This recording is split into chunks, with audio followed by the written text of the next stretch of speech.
You needed boundaries at your morning meeting with your boss. And yet again, boundaries did not show up. You suspected foul play. So I went to Boundaries' house, and this is what I found.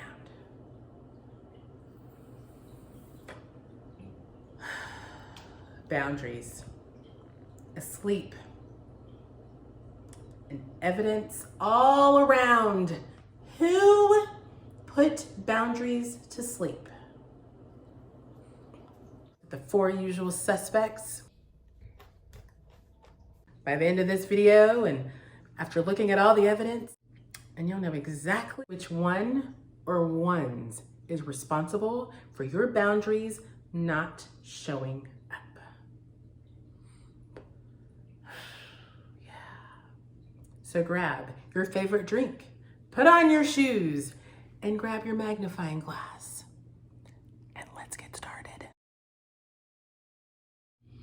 Welcome, welcome. I am Dr. Tracy Dickens, a psychologist. If this is your first time with my channel, I'm so glad you found me. And if you have been here before, welcome back. So today we have a special guest. We have a detective that's helping us uncover the whodunit. Who has sedated your boundaries or murdered them, or however you want to call the evidence that we found laying on the floor in the intro. And there's four suspects that we're going to be looking at today. Our childhood or family experiences, our feelings and trauma and neglect, and then the last, people pleasing. And so without further ado, let's get on with our investigation. So glad that you came in after school. It won't take long. Would you like a carrot? Oh. This morning, boundaries did not show up, and we think you may know why that is. I'm not allowed to leave my house when my parents aren't home. So,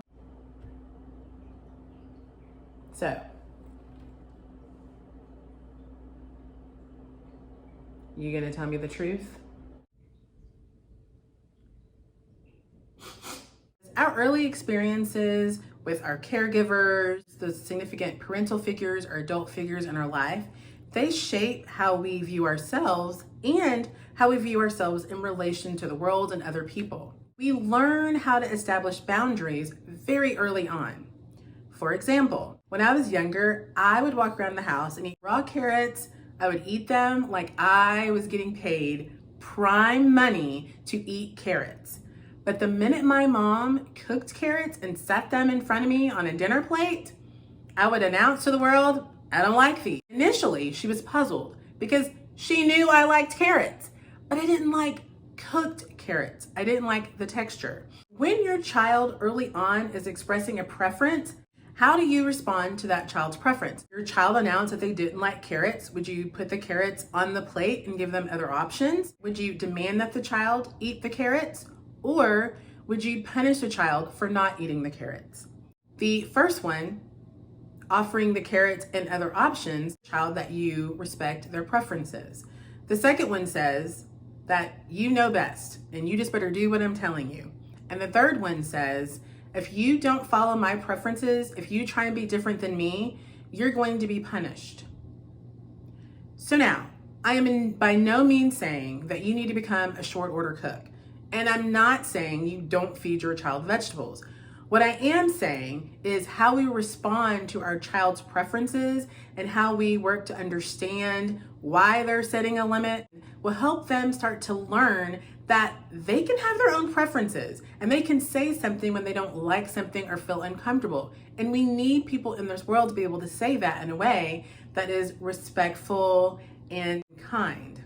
Not only is it in the responding to preferences, but it's the behaviors that we model. So moms, if you're always self-sacrificing and you're never taking any time for yourself, that teaches your children how they treat their own personal needs.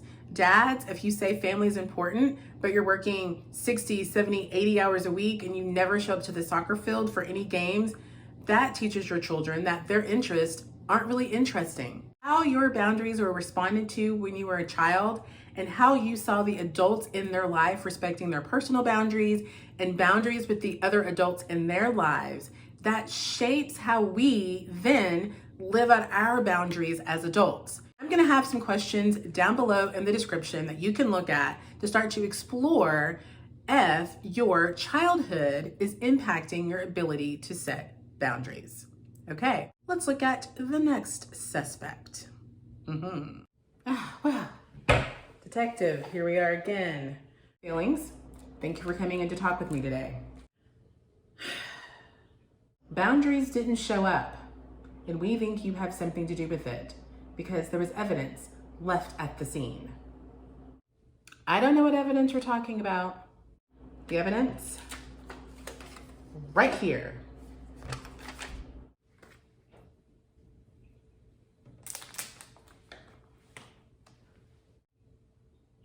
Well, but lots of people have these feelings. Anybody could have dropped these. Of course we know it was you. Well, let me see your feelings. No, I'm not gonna show you my feelings. The moment we recognize we need to set a boundary, most of us have a mixed bag of feelings. And the most common feelings reported are guilt, fear, anxiety, remorse, and betrayal. Here's the thing. We don't want to ignore our feelings and say, no, I'm not upset that you showed up an hour and a half late. We don't want to minimize them and be like, oh, well, sure, you showed up an hour and a half late, but I mean, it's really no big deal because while I was waiting, I had these other things to do and I managed to get those things done. And you don't want to just move it along quickly. Girl, an hour and a half. I mean, yeah, you were upset. I mean, I get it. That was not cool what they did, but it's okay. You're going to be fine. All of those are denying the reality of the situation, and they're going to keep you from addressing the fact that you were hurt that the person showed up an hour and a half late. If we aren't convinced that a boundary will help us, we will fear what it will cost us. And unfortunately, we will stay in relationships that we actually need to exit. It's okay to feel the guilt and the remorse and the betrayal. That's okay. Just don't allow those feelings to keep you from saying something, because setting boundaries is necessary for a healthy relationship. Trauma. I know it was you. I don't know what you're trying to pull. You can't prove anything. There was evidence at the scene. The evidence right here. What? Lots of people have broken hearts, but you have a signature break. It's only from you. Ha! You're gonna have to do better than this. If there's childhood trauma such as death, divorce, the loss of a parent, or a significant accident or a medical event, then our brains switch to survival mode. And in survival mode, it will cling to anything that it thinks is necessary to survive. This could mean if a child views a relationship in their life as significant to their survival, they're not going to set boundaries because they don't want to risk losing the relationship. If there is physical abuse or neglect, over time what can happen is that a child will start to believe that they deserve that behavior. They deserve those words that are being spoken to them, and they won't set boundaries. If there is neglect of food or emotions, you stop expressing your preferences. You stop telling people what it is that you need. Maybe you had the childhood that didn't have any kind of abuse or neglect. Okay, and so you know how to set boundaries, and you find yourself in a situation where you're just not doing it. It's like, well, I know that I should be doing this, and I know how I should be doing it, and I'm just not doing it.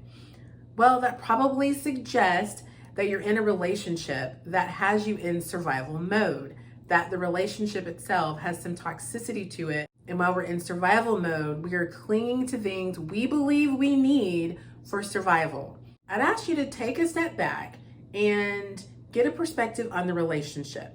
I did a video on the different types of boundary violations that we experience and how we respond behaviorally and emotionally when those violations occur. And I will link those videos in the description below. I'm so sorry, Detective, I was late. I've just been running all over town trying to get all these packages to people. I just always have so much to do. I know that you have a busy schedule. I won't keep you long, but I was wondering if maybe you were missing this. I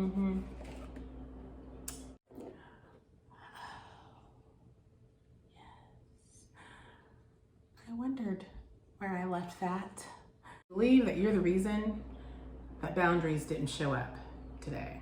I saw boundaries, but it doesn't mean I did anything. I mean, this is not proof. You're going to have to do better than this. But I do have more proof. A while back, I read an article that said that people pleasing is actually a trauma response.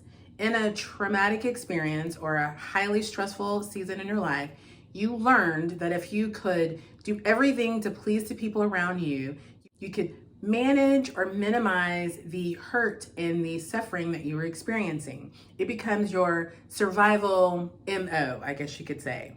That MO served you well in the trauma, but outside of that trauma, when you continue to operate from a people-pleasing mode, it actually extends your pain. And a lot of the people-pleasing is we are looking for external validation. We're unable to see our own value as we are. We're operating from a place of need instead of a place of fullness. And a lot of times Christians will look to the Bible and say, well, but Jesus served and Jesus did lots of things for people. He was sacrificial. But Jesus did those things out of a place of fullness. He was full. He knew who he was. He knew his value. He knew his purpose, and he served from that place. He didn't die for us to prove that he was important. He died for us because he is important, and he knew the impact that that would have on all of us. When we're doing things for other people, a lot of times we are seeking validation to get proof that we're okay, to get proof that we're valuable, to get proof that we have a purpose on this planet.